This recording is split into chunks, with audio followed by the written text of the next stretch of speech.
What's happening, everybody? This is Shelton J Vincent Booker. My man Brandon Whiting had another appointment, so he couldn't be here tonight. But we just gonna come here on this Tuesday with some straight from the streets, and we hope you guys sit back, relax, and enjoy the show. Can you dig it? Yes, sir. Mr. Vincent Booker. Mr. Vincent Booker. How you feeling, my brother? Oh, man, I can't complain, man. You know, it's one day at a time, man. You know what I mean? And it's ironic, man, that you know what I'm saying, for all the fans and the viewers out there, man. Today, this week, man, it will make, actually, man, my year anniversary, man, of going straight from the streets with this brother, man. His brother gave me the opportunity to do it. So, I mean, it's been a year, man, and I couldn't thank him enough, you know what I mean? You know, we've been at it, giving it our all, you know, me and the Brandon on these shows, man. His brother put in a lot of work. He deserves a lot of respect, a lot of acknowledgement, and a lot of admiration, man, because, you know, we don't get paid for doing what we're doing. We do it out of love, we do it out of our heart, you know what I mean?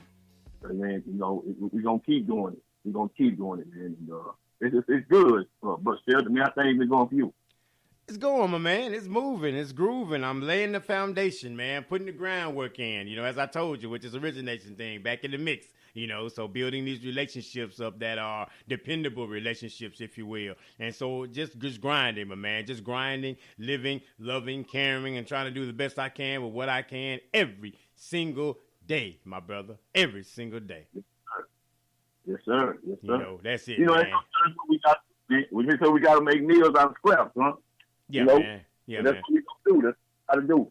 Yeah, still gonna eat, man. Still gonna eat, man. Regardless, we still have to eat. Eating is necessary, and so it's gonna have to be done. It's gonna definitely have to be done, man, by hook or crook, brother. It got to be done, and that's why the title of this roundtable discussion tonight, man. You know, failure is not an option. Right? Because when you go through life and you go through the situations and you go through the struggles, you go through the ups and downs, the sideways and everything, man, you have to have a made up mind that I'm not going to quit. This is not going to define me. This is not going to defeat me, right? I'm not going to give up in the midst of when I know it's hard, when I know everything in me wants to stop. Failure is not an option. So I want to speak on that tonight, my brother. You know, about, you know, when do you just grab that, say, you know, that knowledge and that understanding, right? And that resolve that I will not let this beat me down, man. I won't quit, man. I mean, I really want the listeners, man, and the friends of the listeners and everybody you guys connect with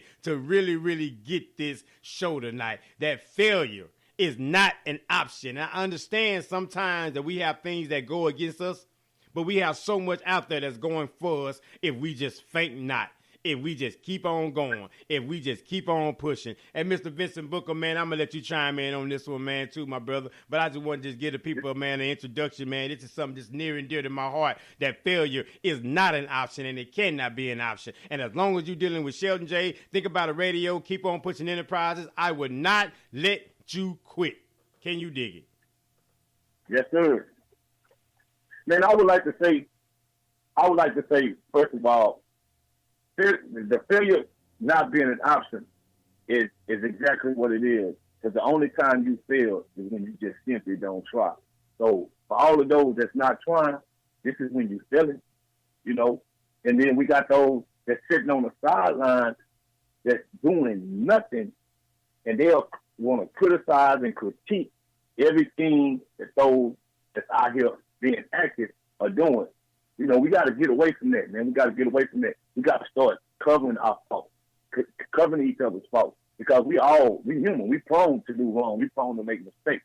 But when you look at the situation that's going on in the country, in the world, you know, for us African American people, our struggle it's real. It's real. It's so many different dynamics. It's so many different aspects of it. If we're not suffering and going through it on our job, we're going through it at home. And the last place for us as black men, the last place where we need our drama is after we don't been out here on these corporate plantations and out here working on these jobs. The last thing we need to do is come home to an argumentative wife or spouse. You know, we gotta get away from that. We gotta get away from that because, you know, all of us, we get up and we start our day out. Most of us, we start our day out with prayer, and we go do what we have to do to maintain and provide, you know, for our family and our children. You know what I mean? We doing what we can. We have to work with what we got, and sometimes it's the bare minimum. You know what I mean? But if it is the bare minimum, we have to respect it and keep on pushing to see another day, because failure isn't an option. You know, I've always said we 400 to 500 years behind. We don't have a day off. We don't have breaks. We don't have any of that. We're 400 years behind. There ain't no breaks for us. Yeah. Ain't no breaks. That's vacation. a solid point, man. You know I mean, that's a super solid point. You know, there's no breaks. You know, we behind. No breaks. We got nothing but catch up time. We keep running. You got to keep running. Keep running, man.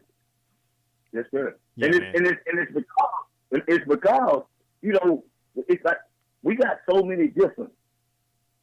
When you look at our government, right, and you break the government, the structures down in the government, we see the world. There's not even equal housing for certain people. You know, equal pay. You know, the discrimination in the schools with the education. Everything that we're talking about and we're missing it ties in directly with our day-to-day lives, because the government governs our life. They govern our life. Whether we like it or not, we have to deal with what they put out. Like, it's a lot of racism going on in this country, you know, and they are not hiding it no more. They're not hiding it. They're putting it out there in the front for us to deal with it or not, right? So we have to start thinking about our position. You know, when you look at the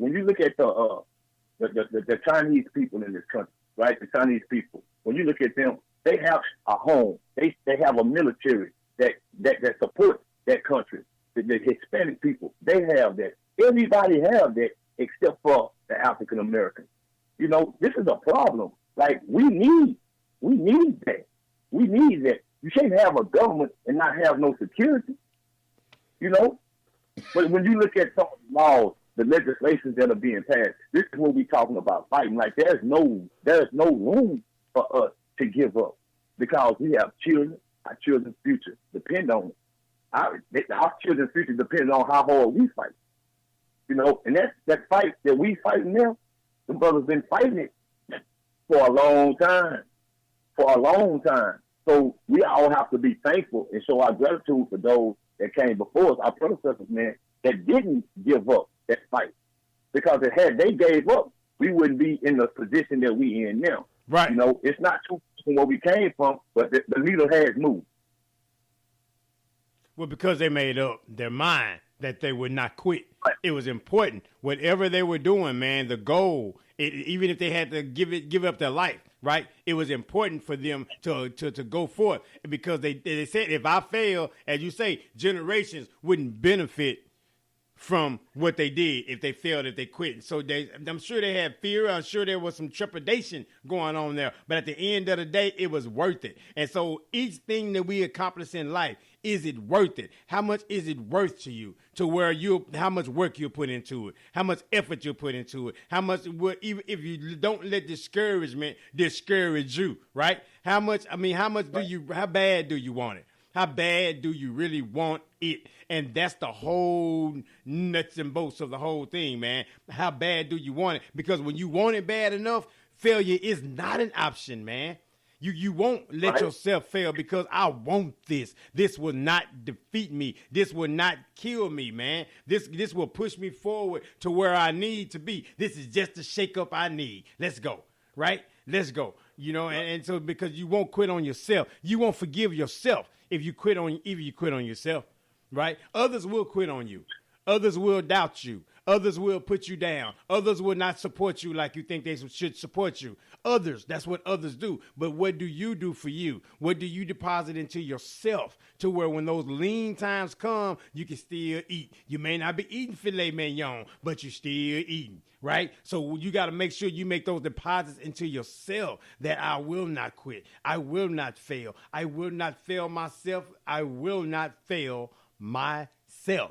And when you know that and do that, man, you walk strong in your convictions, man. You walk so strong and tall of them, you're almost intimidating the other people because you walk so strong and tall of them. Not that you've made it there yet, but you know what there is, right? Because you already know that God has a plan for your life before you even born, before you even get to the plan. All you have to do is be available to go execute.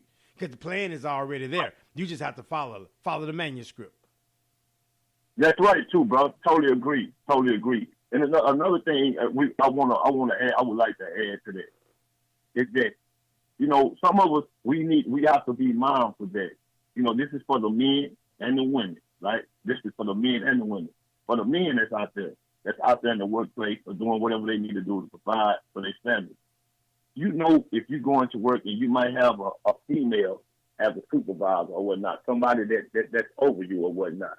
If you know that you're going out your way to be kind, to be nice, you know what I'm saying, to your supervisors, to those that's in authority, to keep your job, you should want to give your spouse twice as much as you do at work.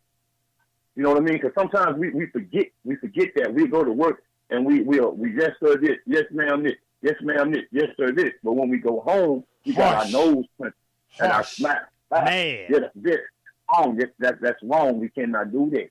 We can't do that. We deserve better than that. So if you know that a brother or a sister is already struggling on their job and the family is struggling just trying to make basic ends meet, the last thing you need to be doing is bickering with each other. That's only fuel to the fire. We can't let the devil provoke us with poverty, because this is what poverty does. This is what it's designed to do. It puts you in frustrated situations, always arguing, because money simplifies things. And people can say money is the root of all evil all they want, but money makes things a lot easier. You don't wake up with the same problems most of the time if you have money. And I know in the African American community, this is most of the biggest problem, and this is where all the complaints come from. Because, you know, for us men, we always expected to put the tab. That's the weight of society, you know. And some of these sisters are aware of these brothers' situations. Don't add no pressure to him that you know he's already under. And for us men, we know some of these sisters make more money. Yeah, some of these sisters make more money than we do. We still have to. We can't sell ourselves short just because they make more money. And these sisters, you can't look down on your man if he's not making more money than you. You still have to respect him as a man. You still have to let him keep his dignity. You can't take that from him. Because when you take that, you take everything. Because he don't care about the money. We don't care about the money. Just let me keep my pride. You got to let us keep our pride. We have to be the lions that we are. And we alphas, and that's what we have to start representing. Most definitely, brother. I could not agree more. You know, we have to, though. But as you say, though, man, we got to stop giving that pain to one another. You know, we got to start understanding and talking to one another. Rather than talking down, we got to start talking to, right? And start getting some understanding. But I get it, though. You can't be mad at work. You can't express yourself at work because they paying you. So every bit of aggravation that you had to just suppress, raw at the house. Raw in traffic, raw to the kids, raw to the wife, raw to the husband. You know, now, how you mad at me and you just got home? You done spent 8-9 hours away from me, so I couldn't be your source of anxiety. I haven't even been around you. Right? But we do it. That's true. We do it, bro. But we do it. We do it on a regular basis. So then them 2-3 hours we spend while we up, because guess what? We got to get up early in the morning. We got all this stuff to do before we go to bed. So we go to bed with all this stuff, with all this unresolved stuff, just to get up, to go back, to deal with the same stuff tomorrow and not have no release valve except for when you come back home. Billy Badass. I'm yelling. I'm arguing. I'm fussing. I'm tense and I'm tight. Again, how could I be your source of that tension? And you have been around a whole nother group of people all day long. But if you got a male boss, yes, sir, I do this, that, and the third. Your husband, what you calling me for? What you want? What you need? What you that? We got to stop that, man. We got to stop that. Again, as a community, we say all the issues that's going on with the black community, all the negative stuff going on with the black community, all that stuff. So if we already know that, like, as I said, and I will say this again to the day I die, come together with solutions. If we already know what all these problems are, why should we come together to rehash all that crap? Why should we come together to have a discussion about what's wrong again? Let's talk about how